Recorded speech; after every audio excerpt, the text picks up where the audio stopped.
Alright, this is going to be a really quick video about my Harbor Freight $50 belt sander. It's a 1" by 30 belt sander. Picked up some extra belts.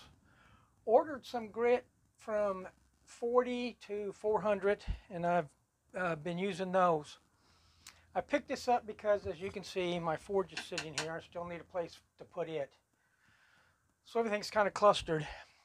But I needed a belt sander, or a sander really, to do the knives I've been trying to make, or have been making. And I had a belt sander that was horizontal with a disc on the side.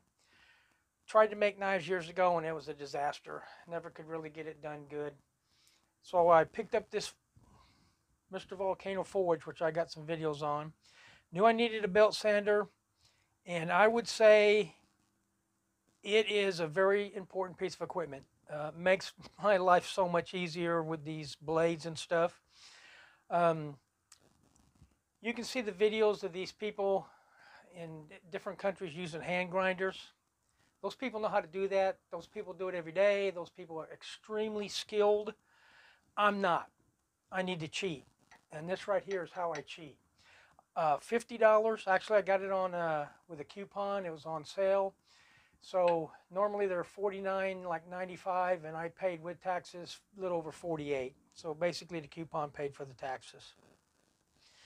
But I've been using it quite a bit. Really like it. Unscrew this bolt. Take the cover off. Loosen this up. Take the old belt off, and there's a slit right here in this shelf. So you don't have to take this off to get the belt off. You need to take the guard off. First the guard, then the backing, and then you loosen this, and then you just reverse order to put it on. And this is knife 2. Yeah, it looks like crap, but it cuts. It's sharp. I've been tearing up wood with it. See if I can do this without knocking the camera over. Every time I do this, I knock the camera over.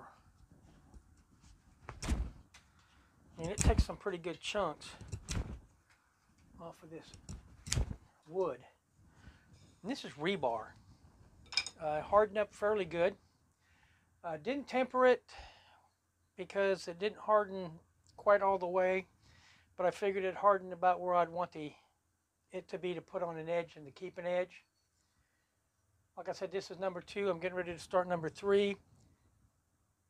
This would have been a lot harder without this belt sander. It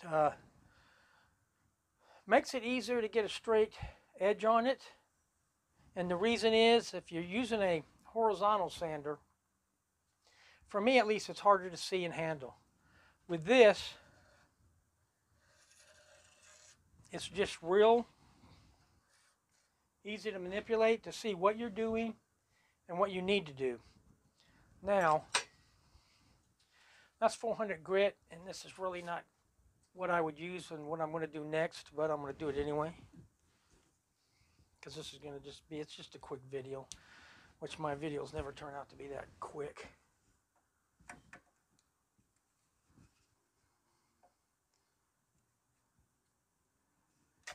This just pops off now. I am removing a safety feature, and I know that. This is a Harbor Freight axe that I put a patina on, and I'm still thinking of making some other modifications, but I wanted to see how sharp I could get it. So let's turn this bad boy on.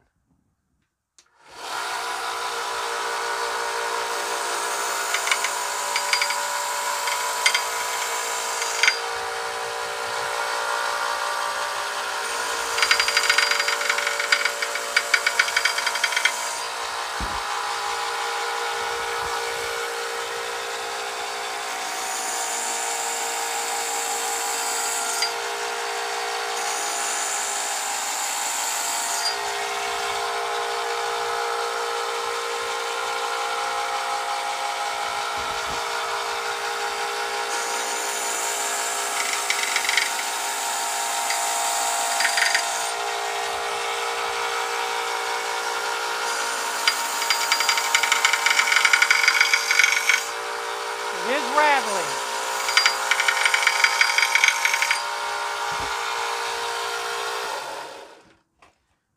As you heard, sometimes it rattles. I don't know if you can see. There it is.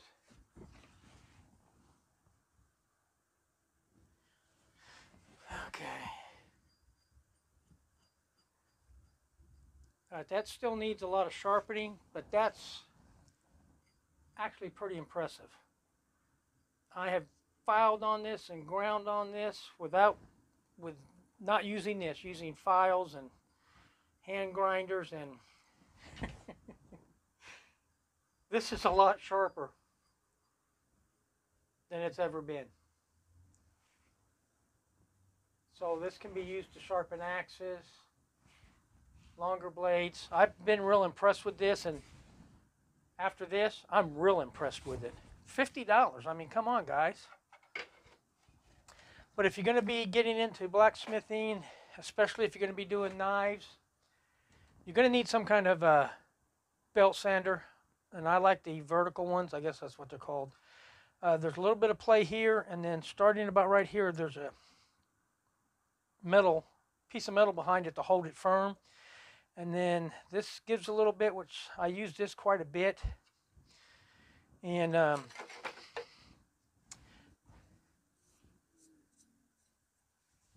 shavings. You'll want to use this with some kind of apron, or you'll just get your clothes dirty.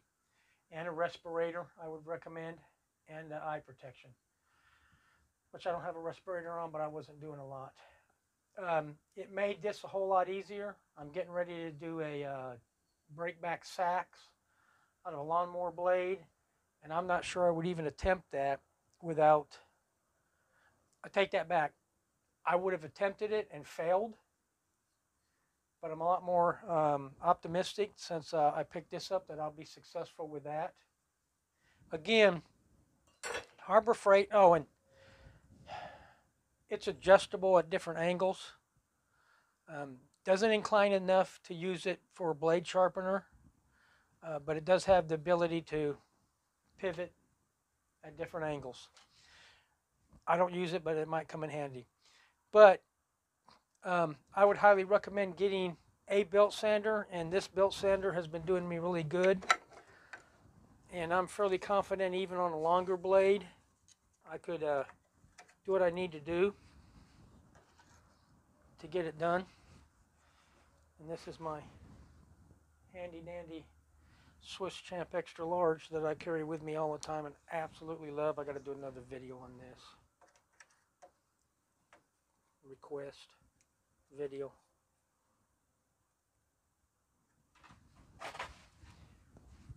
Okay, to sum this up, if you're going to get a forge, if you're going to be making anything, but especially blades,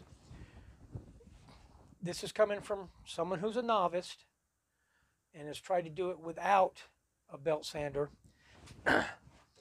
I'm going to say get a belt sander. It's very, very important. It ranks up there probably with the forge itself,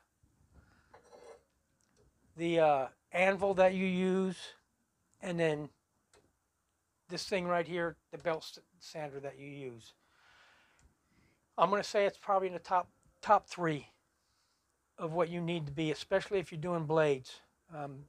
It's made that big of an improvement on what I'm able to do. This is just rough. I wasn't worried too much about the way it looked. What I was worried about is that edge and how easy it was going to be for me to do that. And there's the bevel. There's the bevel. They're even. And it's a lot easier to do with one of these than the other equipment I was using. So I would highly recommend getting a belt sander. This kind. They come in different sizes. The next size up had a wheel on the side, small wheel. I didn't think I needed it, and I haven't been missing it.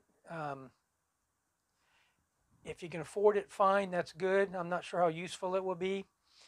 But this is this Harbor Freight for $50 is, I've been really happy with it, really pleased with it. It's well worth the money if you're going to be using it for blades and stuff. 400 grit, which I ordered online from eBay, gets it pretty darn sharp.